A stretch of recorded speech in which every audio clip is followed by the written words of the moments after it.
حبايب قلبي اللي وحشتوني كتير، وحشتوني قوي قوي قوي. ازيكم عاملين ايه؟ بقالي اكتر من سنتين ما كنتش بعمل لكم فيديوهات لان كان عندي طاقة سلبية صعبة جدا وظروف صعبة جدا. هنا بنتي قالت لي تعالي يا ماما، انتي نفسيتك تعبانة، تعالي نطلع على اسكندرية يوم كده صد رد. وفعلا طلعنا اسكندرية، والفيديو ده فيديو نبذة مختصرة جدا جدا لليوم الجميل اللي احنا قضيناه في اسكندرية. رحنا أماكن كتير وعملنا حاجات كتير وشفنا حاجات حلوة كتير كتير. فإن شاء الله انتظروني، الفيديو اللي جاي هيبقى فيديوهات مفصلة، يا إما كله فيديو واحد، يا إما هعمل فيديو مثلا بمروح القلعة، وإن احنا رحنا مطعم زفير، وكمان فيديو تاني بأماكن تانية كتير. هنا أول حاجة احنا دخلنا شاطئ اسمه شاطئ مش عارفة ايه كده المميز، وهو فعلا مميز بعدم النظافة. ما عجبناش جدا. انا مرضتش اجيب لكم منظر الرملة تحت رجلينا، كان في بامبرز، كان في قشر بطيخ، كان في مناظر صعبة جدا جدا. والله ما رضيت اصورها لكم. ما كملناش 10 دقايق وخدنا بعضينا وقلنا نروح القلعة وناكل كمان هناك، نفطر ونتغدى في مطعم زفير. فأول ما رحت كده حبيت ان انا اصور لكم الفيو الجميل من مطعم زفير. شايفين البحري، منطقة بحري والمراكب واليخت والحاجات الجميلة اللي قدامكم دي. شايفين منظر المية، حاجة كده تحفة. طبعا ده مطعم زفير، وده كافيه زفير اللي احنا دخلناه الأول، الكافي شوب هناك. طبعا أنا كنت ماسكة المنيو هنا، كنت بحاول أختار حاجة أشربها الأول. هنا بقى ده المطعم نفسه، مطعم زفير. ده الفيو البانورامي اللي هناك، يبين القلعة والبحر، وقد ايه جمال القلعة هناك. بقت حاجة تحفة تحفة بصراحة. وضبوها وعملوها حلو جدا، شالوا البازارات اللي هناك وودوها أماكن تانية مش بعيد. بس هنا بقت في مطاعم مع أماكن زي متاحف حلوة قوي.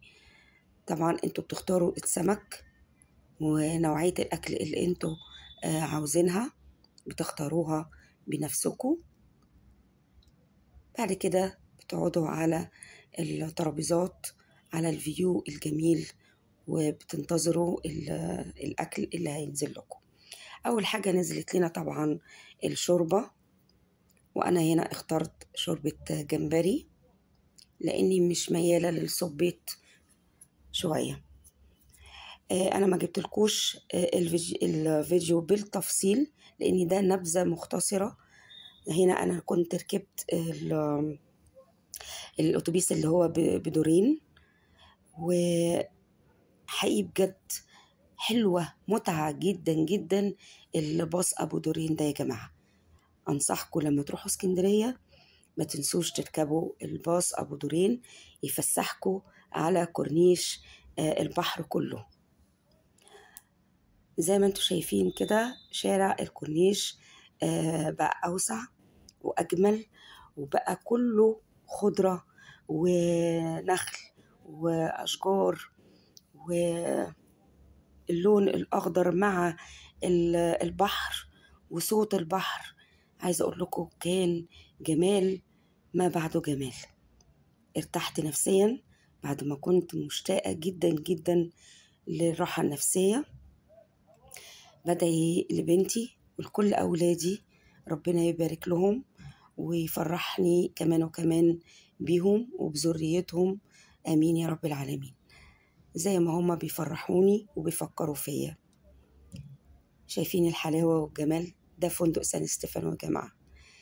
رحنا طبعا بعد المنظر اللي احنا شفناه في الشاطئ المميز اللي أنا بقول لكم عليه ده. وكان مميز بقذارته بصراحة، يعني متزعلوش مني، أنا معجبنيش خالص أنا وبنتي وجوز بنتي. خدنا بعضينا ورحنا بقى زي ما قلت لكم، وفي الآخر استقرينا هنا في فندق سان ستيفانو. ده البول، ودي الغرف اللي بتطل كلها على البول والبحر. شوفوا بقى جمال البحر والهدوء هنا والنظافة، مفيش أي يعني ورقة حتى على الرملة. الجو كان جميل جدا وهادي جدا جدا. ده أحلى وقت نروح فيه اسكندرية، قبل طبعا أجازة الثانوية العامة، والصيف بقى شهر 7 و8 طبعا بيبقى صعب جدا. هنا طبعا كنت قاعدة بشرب الكابتشينو مع صوت أم كلثوم مع صوت البحر، بس هو ده اللي أنا كنت عاوزاه، وداني حتة تانية خالص. فانتظروا مني الفيديوهات اللي جاية، هتكون فيديوهات تفصيلية. هصور لكم الأول مطعم وكافي شوب زفير قد إيه جميل جدا. أصور لكم هنا بنتي كانت بتغفلني أنا طبعا شرقت هنا. القعدة كانت جميلة يا جماعة والله، قوي قوي قوي. انتوا مش متخيلين أغاني أم كلثوم اللي كانت شغالة مع صوت البحر ده، فعلا سلام نفسي حلو قوي قوي قوي. اعذروني صوتي تعبان، بس أنا استمتعت جدا باليوم ده. وفندق سان ستيفانو حلو قوي قوي. وهقول لكم ان احنا بعد كده سألنا على الدي يوز بكام، وسألنا على الإقامة هناك اليوم بكام. كل ده مع الفيديوهات التفصيلية اللي جاية إن شاء الله. أنا بس حبيت أوريكم كده نبذة مختصرة جدا جدا. شايفين الهدوء والجمال؟ هنا كانت ساعة الغروب يا جماعة، الشمس كانت قربت بقى تنزل. وهنا بالليل شايفين لون السماء نفس لون البول، نفس لون البحر. الفندق كل الغرف فوق وتحت مطلة على البول والبلاج.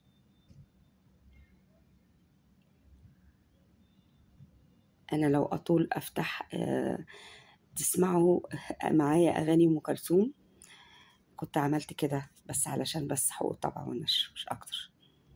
هنا كنا مروحين وطالعين بقى السلم، وخارجين بقى من الريسبشن. وهنا سألنا وعرفنا اليوم بكام، وعرفنا الديوس الدي يوز بكام. أتمنى أن انتوا تكونوا استمتعتوا معايا، وانتظروا الفيديوهات اللي جاية، فيديوهات تفصيلية بكل وقت أنا قضيته هناك في اسكندرية. أقول لكم مع ألف سلامة.